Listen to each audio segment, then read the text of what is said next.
Hello chaps, I'm still wearing the horrible makeup that I was wearing in my last video. However, I did want to talk to you about one of the products I used in the last video, and that is the Sleek palettes.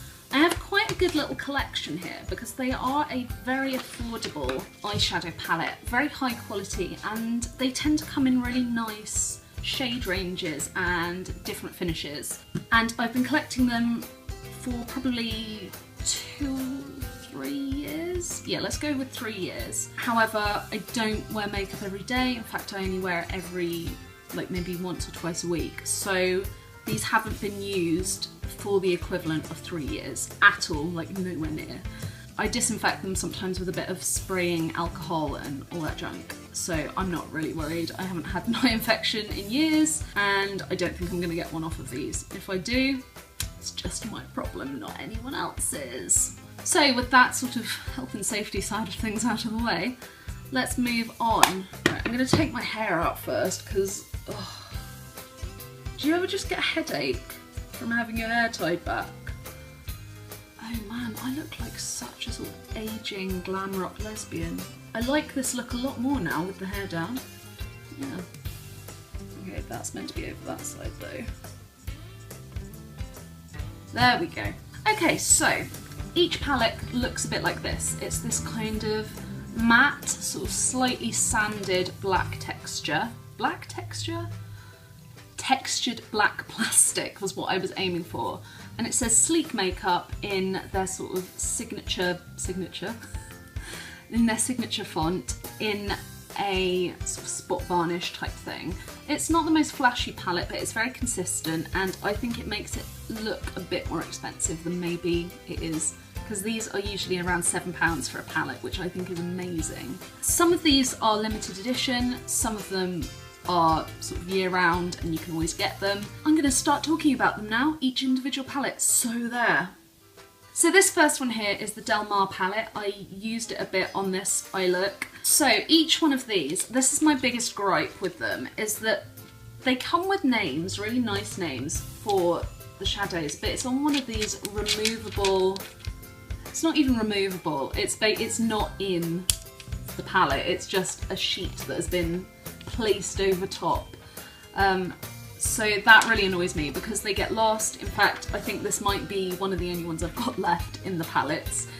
I think if you're going to bother naming something, write it down. Write it on the back, you know, at least put some stickers down or something. And I hate stickers, so if I'm advocating stickers, it must be a better solution than what's going on now. Anyway, so the Del Mar collection, it's, as I said in my last video, it's kind of these muted brights.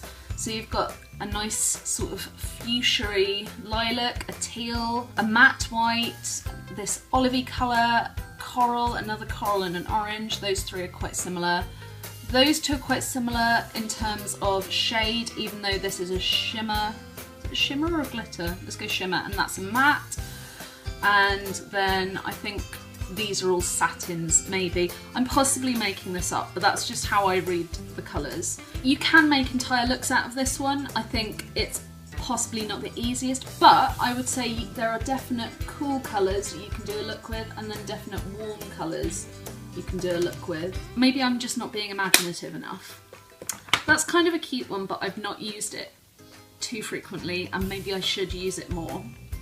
The next one is Snapshots, and I also use this in this look. Okay, this is another problem. They do start to get really messy looking, the palettes, and I can't be bothered to be cleaning my eyeshadow palettes, to be honest, so there it is. This one is a largely, I'd say most of these are shimmer or satin shades. I think 1, 2, 3, 4, 5. 5 are matte and the rest are these shimmery shades. I really love this colour, and I need to find a way of using it effectively because I haven't used it very effectively in the past. This is nice. These two greenish colours are beautiful, really beautiful, and really, really highly pigmented. Look, I'll show you. I'll show you the green and I'll show you the copper. Right, so can you see that? It's just really, I barely touched them, and if you can see. So that's nice, and that's quite a playful sort of colour selection. I think you could easily make quite a nice look out of this. You could even make quite a nice neutral look and maybe a couple of smoky eyes. So that's kind of fun. Again, it's not my usual shade selection, but it was so cheap that I really wanted to give it a go. And I will play around with that more. So this is the Ultra Matte version 2. I also have the version 1. I'm moving on to it. Oh look! I do have another flappy thing. Yay! As suggested, these are matte colours. These are the darker shades. The other one is more neons. Honestly, these aren't as pigmented or as easy to work with as the satins. Actually, they are pigmented, some of them, particularly that green there. These are the worst swatches ever, I'm so sorry. But they can be a bit powdery to work with, and actually a couple of these have kind of smashed a little bit. But some of these colours are great. Like, I really love this purplish shade, kind of burgundy oxbloody colour. I need to remember that's in there actually because it's really nice. In fact, these are nice colours, and I think I wouldn't really want to make a look just with this palette, but it's a really nice supplementary palette to have alongside perhaps more exciting colours or brighter, shimmerier, glossier, happier, more extravagant colours. It's a nice sort of younger brother, supporting player.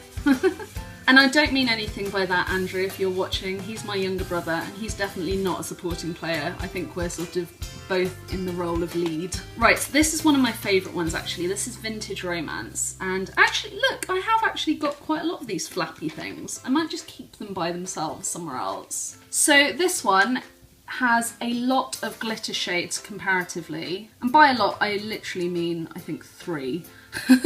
But they are quite clearly glittery and they're quite chunky, which isn't my favourite, but even despite that, I think there are some beautiful colours. These 3 together I think are gorgeous. I love any kind of dark plummy purple like that. This bluish, it's almost got a duochrome sort of hint to it, but not quite. Oh, I got eyeshadow on my face. Bloody hell. This colour seems a bit of a random, oops, sorry, blind you. This colour seems a bit random in the palette, but it is a nice matte transition shade. And seeing as it is the only matte shade in the palette, it's quite useful.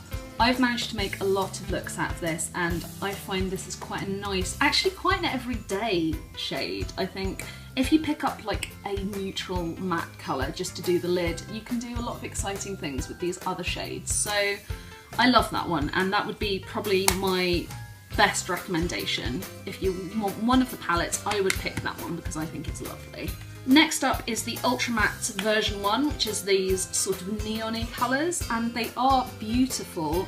I've found them chalkier than the other matte colours in the other sleek palettes, so I don't know, I need a bit more playing around with this one. I've only had it for a few days, so I need to try a bit harder, I think. I do have particular fondnesses for this pink here. Actually, these 4, actually, just this half of the palette, this half here, I think is lovely. This half I could take or leave, although these 2 are quite useful transition shades sometimes. So yeah, actually you can get use out of this. It is good, and it would be a lot of fun to play around with, particularly if you're like a teenager or you just love colour and you want to enjoy your life. I don't know. This next one is called Eye Candy. These colours don't really float my boat particularly. I think that colour there is nice, but there are similar, if not the same shades in other palettes. This weird charcoaly greyish brown I'm not mega fond of.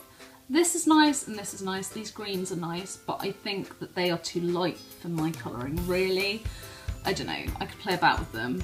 Just overall, oh okay, I do quite like this pinkish shimmer shade here, that's quite nice, but as a rule, this is not the most exciting palette to me. I think, although you can make looks with them, I don't think I particularly love those looks. The individual shadows are nice. Actually, particularly this lime green, I think that sort of shade is quite hard to find in drugstore type makeup. And then this is the final one, and probably the most useful palette of them all, and this is the Au Naturel palette, and it's a nude palette. Standard, but it is a nice nude palette, I think. To me, this speaks really strongly of autumn and of falling leaves and of oak trees, and where some neutrals I think have started to really towards the greys. Although I love greys and taupes and those kind of more muted neutrals, I think there is such a place for these warm, sort of friendly neutrals. I think these are really beautiful. There are a lot of matte shades in here. I would say, right, let's count. 1, 2, 3, 4, 5, 6, 7, 8. Over half of the shadows in here are matte, so you have a good variety. The shimmers each are slightly different textured. Oh, I think I knocked the camera. That was not helpful. This is a really lovely, really lovely palette, and even though it's not my favourite one, that goes to the Vintage Romance, I think this is really useful and you could get a lot of joy out of a palette like this. So that's basically all of them. I'm going to quickly go through other basic things that I haven't said. So each one of these palettes has 2, 4, 6, 8, 10, 12. Has 12 shades in, which I think is quite good. They're each a reasonable size, sort of an average palette sized eyeshadow. I haven't got the exact grammage here, but I will find out and put it in the description box. When used with a primer, they go on really well and the fallout isn't too bad, especially not when compared with something comparable. For example, I have this really cheap palette called the Technic Eyeshadow Compact, and even though some of these shades are really lovely and have a really quite buttery, pigmented feel, I keep showing you swatches on the same finger, so it's just layers and layers of eyeshadow. Yeah, so this is quite fun to play around with and the textures are quite nice, but the fallout is incredible and it kind of makes it not worth having unless you're willing to either work really hard with them, or if you're a makeup beginner and, you know, it's like £3 for this palette, and I think for that number of colours, if you're like 13, 14 and you want to play with makeup, this is probably the right sort of thing to get, but otherwise, nah, not really. The sleep makeup it's affordable, it's nice quality, the shades are nice, and why do I keep saying nice? The shades are varied and I think that's really important, and there's a variety of textures as well. And something that's important to me is they're aesthetically laid out. The colours that are put together in each palette look well together. They tell a bit of a story, and not every palette does that, you know. I would really give them a go, even if you're more into your high-end makeup. It's not going to cost you a lot of money, and what are you going to lose with trying them? I think everyone should have a favourite drugstore brand. Mine it's a toss-up between Sleek and NYX. They're my faves. Gosh is quite nice as well, but that's kind of next down on the list. Yeah, and I can always rely on them. They do good blushes as well and good other things, and I'll go through all that another time. But for now, that is what I have to say about my Sleek Eye Divine eyeshadow palettes. Have you tried them? Let me know in the comments section, talk to me. Subscribe if you want to, don't if you don't. I'll catch you next time. Toodaloo.